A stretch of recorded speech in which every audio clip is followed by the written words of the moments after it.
Installation guide for the safety locking mechanism. Step 1.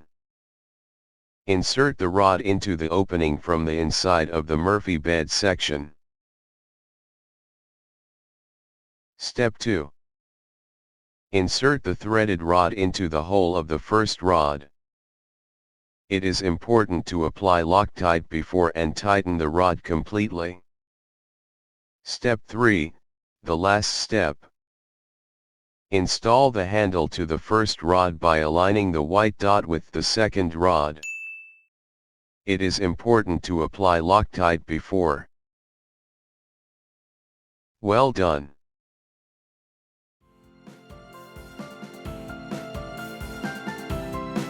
All content presented in this video, including images, video footage, text, audio elements, and graphics, is the exclusive property of Google St. Thomas. Any reproduction, distribution, modification, or use, in whole or in part, without prior written authorization from Google St. Thomas is strictly prohibited and may result in legal action.